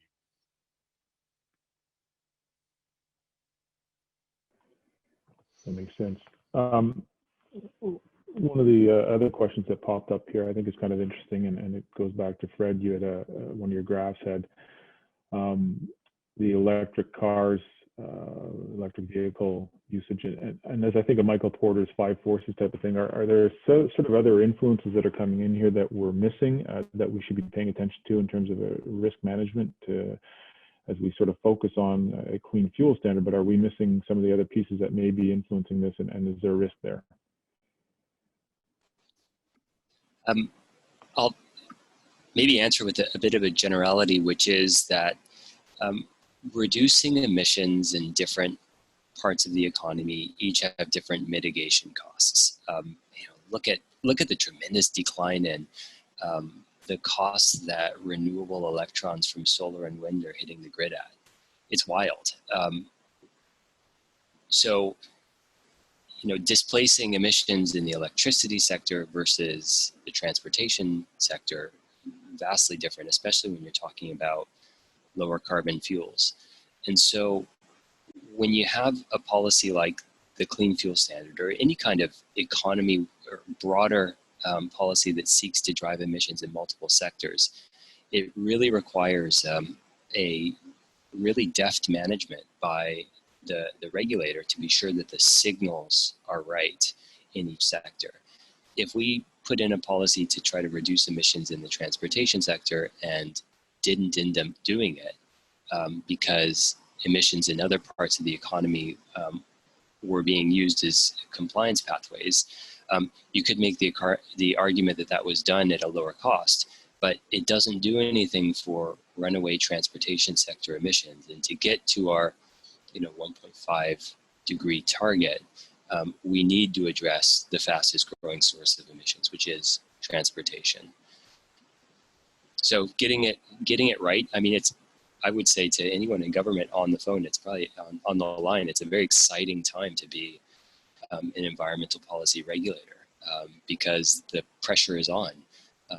So getting the design right and effectively managing the reg once it's in place is going to be a big source of activity and one that will make all the difference.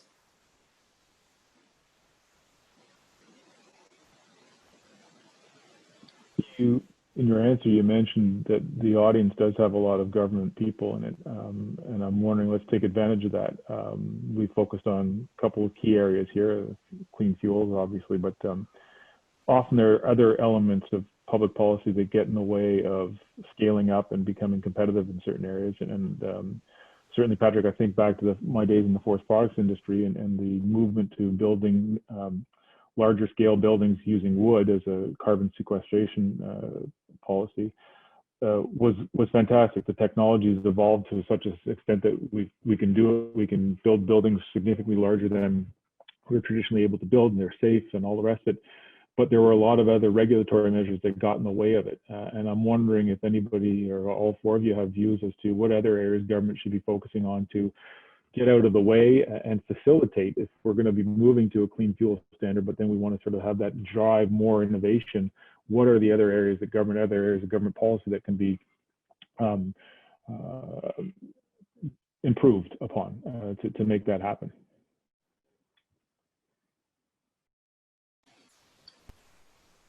If I could, I would hop in that this is a bit of a cri de coeur that climate change should not in any way be a partisan issue. It's such a clear and present danger that it really should not divide along party lines.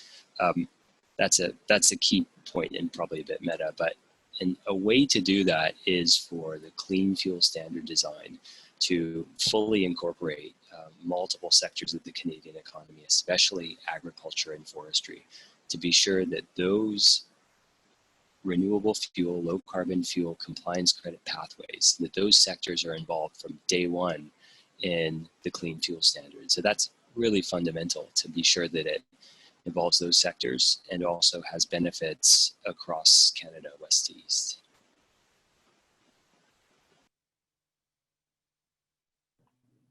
I mean, I couldn't agree more that this needs to be apolitical. I mean, look at what we've done with COVID and masks, right? I mean, how poorly we've managed to deal with all of that. And here's another one, which we can't afford to be political about this. I think the objective is we have no choice but to change the way we live our lives, the way we manufacture, the way we grow. To Chris's, feed, fuel, heal type of concept, and I think that requires just holistic public policy. There's no question about that. Couldn't agree more. Anybody else on that one? Yeah, maybe I can add something here. I think the challenge is to create new value chains, and it's quite complex because in the end, it's shifting pieces, and we're trying to move a number of pieces at the same time. And that's going to create, ultimately, I think, a bit of conflict. And I think, especially on the supply side, we will need to have the right material in the right place. And sometimes it may be agricultural residues that are needed, and other times it's going to be forest biomass. So I think that there's clearly a need to think out of this entire value chains and competing value chains. I think that's something that has to be looked at. We've really been ahead of policy, as I said earlier, which has been a struggle. We started the idea 2008. The province was supposed to update the manure regulation in 2009. We commissioned in 2010. The province updated the manure regulation in 2019. Right? That decade was horrible because the old regulation was really prohibitive. That if someone wanted to try to be better, it was terrifying because it exposed them to so much risk. Right, I mentioned the Utilities Commission. When we built the plant, the Utilities Commission dragged out the decision on even if the utility was allowed to buy the gas. Right, I think the government spends too much time looking backwards You know, we are really fortunate right now in British Columbia. This Clean BC strategy that they put out was really progressive, and they put money behind it. They authorized the gas utility to pay a super high premium, $30 a gigajoule for gas, but they allowed the utility to spread half of that over the whole rate base. Right? In our scenario, we're taking that money and we're bringing it back because these ideas don't necessarily make economic sense right now, because you are fighting all of these things. But because we're going to take that money for the next 20 years and sink it into solving all of these problems, that we're attacking this systemically, right? We're working right now to change the regulation. British Columbia has an additional layer called the Agricultural Land Commission that says what you can and cannot do on ag land. The rules were designed on how people decided Canada would have digesters, right? We're saying we're going to do manure only, serving the local farms, material that's already there. But they're saying we still have to go through this old way for all of the off-farm materials and all of these externalities that we have to consider, right? So that there's another example that we're trying to create a broader, a policy with more contemplation of the future, help us to move forward, not just protect, you know, how things are, but really open the doors for the future. But yeah, I think can't wait for policy. And Chris, does that cut a bit both ways? You know, being ahead of policy is probably what helps get you the really, really low, I mean, negative CI scores. But if government policy comes and says you are required to do X with manure, then your CI score has to adjust equivalently, like landfill gas capture. Now that that's required, renewable fuel production pathways that use landfill material don't have that extreme carbon reduction benefit. So what's the sweet spot? You know, it's super tough, right? I forget who said it, but you know, predictions are difficult, especially about the future. Again, we're trying to find a platform that really what we've done, we're meeting the world where it is. You know, cancel culture says end animal agriculture. I've had people say to me, your work is bad because you're helping propagate, keep animal agriculture going. I've had people say, your work is bad because you're helping the natural gas industry continue. Well, we have to eat, we need fuel, we need these things. Let's be intelligent, let's use data-driven tools, right? You know, where the sweet spot is, you know, for us, the key is just not dying, not giving up, and continuing to work, you know, intelligently, methodically, and go through these processes and take the ledges where you can find them. Again, we're super fortunate because now, 10 years after when I hoped it would have, the planets have aligned in BC, that all of the specific pieces here are set up to really create a platform that will serve all of Canada, right? Because other people are going to pay. They have to pay for something. They can pay, you know, in kind of a punitive penalty way, or they can pay into programs that will move the world forward. And again, I think that all of the players in BC, the BC government certainly signaling that they want to help with this platform to move the world forward. Yeah, and if dairy, I mean, dairy is a major issue now. I mean, with the upcoming U.S. election, dairy is a huge part of Wisconsin. Wisconsin is a huge part of the next election. So stay tuned.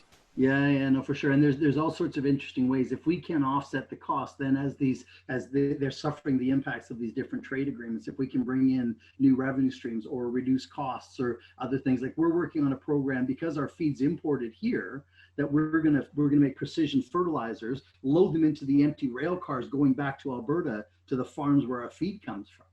Right. And you know, that's how we win, because we're eliminating waste, we're turning that into money. And so that's some of the premise of the NIST program you're going to hear about tomorrow, is that we want to show companies how to make more money by doing the right thing. Maybe just to go back to a point you were touching on, Fred, with regards to, you know, as regulations advance, this has an impact on the CI of the products, you know, and that's true, of course. But it also makes a pressure on innovators to do something with those products, to, you know, do something about those, you know, those methane emissions from landfills, right? Or like in Quebec, when you have policy that talks about the amount of municipal waste that we can put in landfills, right?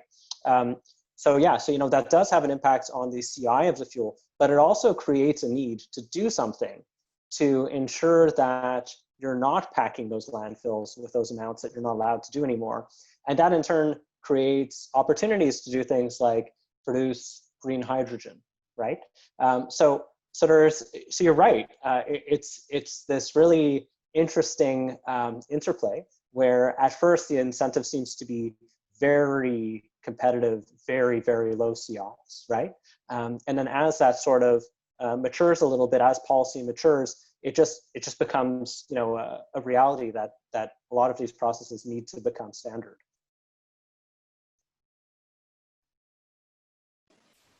Yeah, I'd agree with that. CI is a funny thing because it's, you know, it's driven by models, and you really rightly, I'm glad you put that in your presentation, that we are waiting for the CFS model. We're going to get methodology in Canada Gazette 1 draft regulations, but we want to see scores to know how each of the renewable fuel pathways and low carbon fuel pathways will line up. So it's really key. And there are trade-offs in CIs. It's how you allocate co-product credits. Different models take different approaches.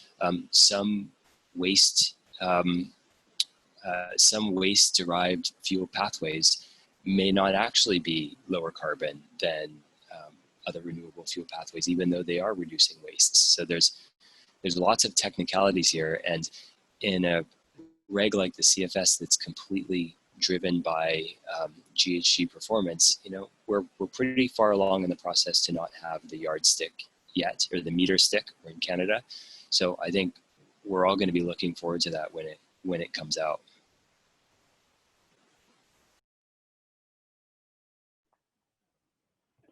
Just another one popped up here. Are there other streams, and Dan, this was addressed to you, but I think everybody can probably chime in on this one, in terms of other, certainly on the ag side, other residues like corn and wheat straw and whatnot, that what sort of percentage do they form of the overall mix? And is that something that we're able to tap into? Obviously, we're fairly rich in that resource. So is that an opportunity for us?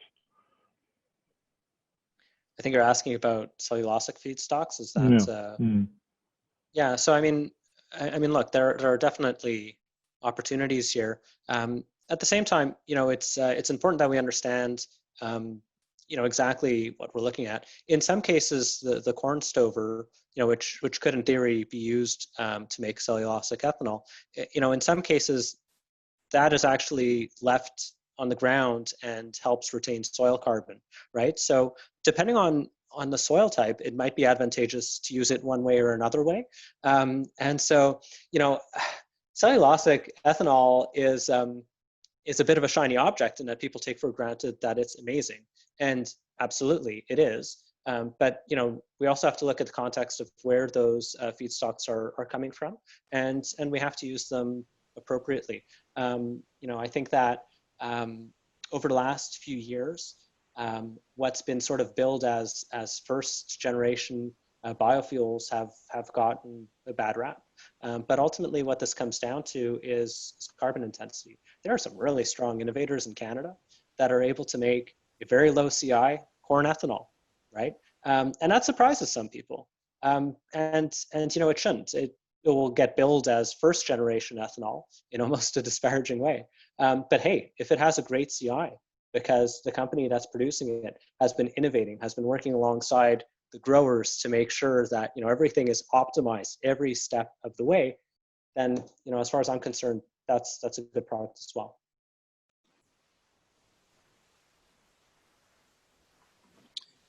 Yeah, I'd quickly add to that.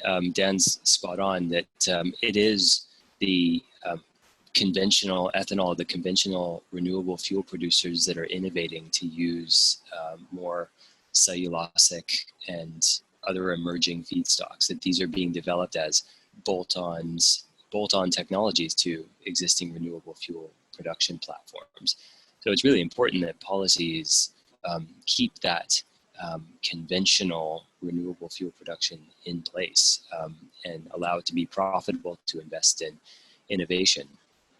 You know, to think that we get to 15% renewables penetration in the gasoline pool or 10% in diesel and say, look, our work is done, would be leaving too much climate mitigation on other sectors.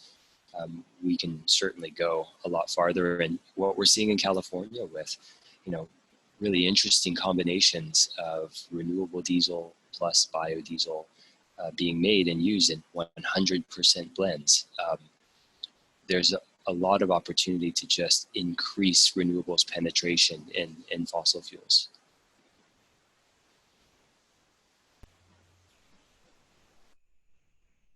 I think we're going to see a big shift even away from fuels. Like we anticipate long term, we're not going to be about making energy. It's going to be about turning that gas into bioproducts, biochemicals. When you see solar trending below 4 cents globally, and people saying it's going to go below 2 cents. Peter Diamandis at XPRIZE says that he expects in his lifetime energy will become ubiquitous and free. Right.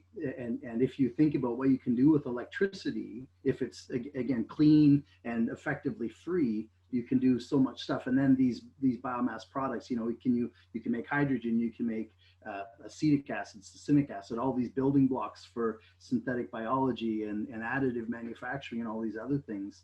And again, having that development platform, we're excited to work with organizations, Bioindustrial Innovation Canada, for example, looking at all of these things. That's the key, is get all the players at the table, look at all the stuff. Remember the Apollo 13 movie, right? You got to make that filter work with that machine. That's if we look at the future, look at our path to the future that way, how do we get from where we are to where we need to go the smartest way? Then we cover all of these things together. And maybe to add to that, I think we also have to consider potential meshing opportunities between sectors. I mean, you have great work that's being done both at FP Innovations and in universities and elsewhere that are showing that we're really close to be able to provide biopolymers at competing price or competitive prices.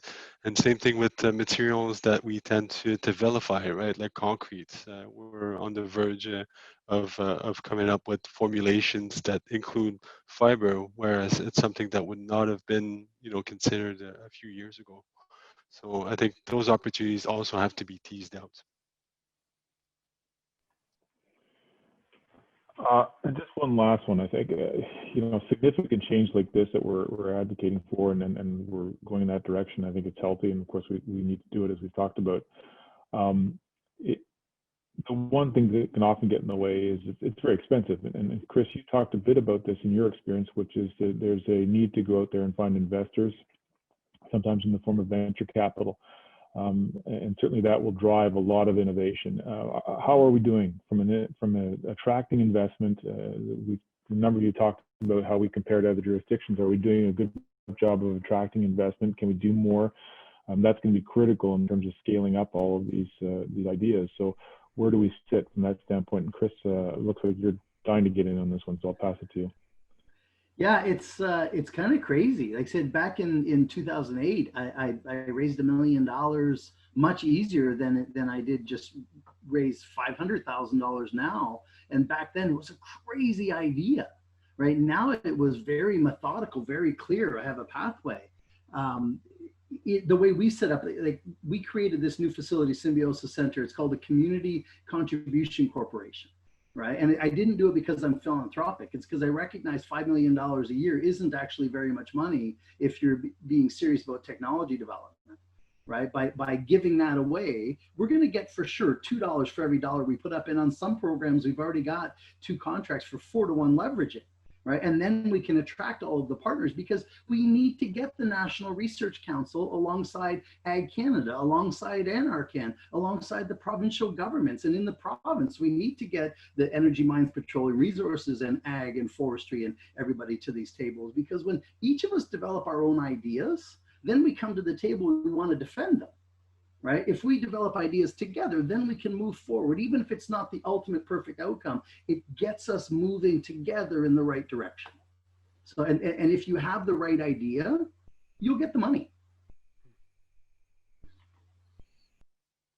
Amen, Chris. Well, that's it. When we end it with a gospel note, that's great. We can sort of probably go out on a high here. I think early days, strangely enough, I mean, it feels like we're still in a very nascent period right now. I think we've got to probably get our shoulders to the wheel here and move forward. Thankfully, the government signaling at the federal side that that's where they're going to be heading. I think this can be a huge part of our economic rebuild as we come out of COVID. So that's all encouraging. I think it's incumbent upon all of us as industry and others to really work closely with government to make sure this does happen, and find out where the kinks need to be ironed out and move it forward, because I think not only does the world need what we're trying to develop here, but I think it can be a huge economic advantage for Canada to sort of get out in front and be a leader in this space. So I'm encouraged by what I've heard from all of you. I thank each and every one of you. This is that moment at a conference where everybody would stand and applaud. So just picture that in your minds, that everybody you've got a standing ovation. And so thank you, Fred, Dan, Chris, and Patrick. Really appreciate the time that you put into your presentations and the time you spent today with the group.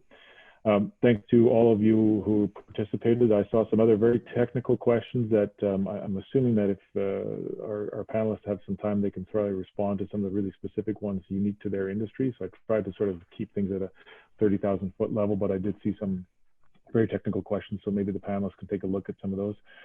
There was another question as to whether or not this is going to be available online. I'm assuming, since I see it being recorded, that it will be, but I guess you'll get a note out from the organizers to let you know. So thank you very much to the panelists. Thank you to BioDesign for putting this on. And importantly, thank you to all of the partners that have made this happen. So Bioindustrial Innovation Canada, Bio New Brunswick, BioNB, FP Innovations, the Forest Products Association of Canada, and of course, my own organization, BioTechCanada. Also, a huge thank you to the Lambton group and the Sardinia Lambton, who were supporting organizations for the conference. Greatly appreciate the support. So that draws to a close our session. There is another one tomorrow. It's at 10 a.m. I believe. And if you're focused on disrupting the linear economy and going circular. So hopefully many of you can attend that as well. So note the time is 10 a.m., not 12 like today's. And hopefully you can join that one as well. So again, thank you all, and have a great rest of the morning, great rest of the afternoon and evening, depending where you are. Thanks all.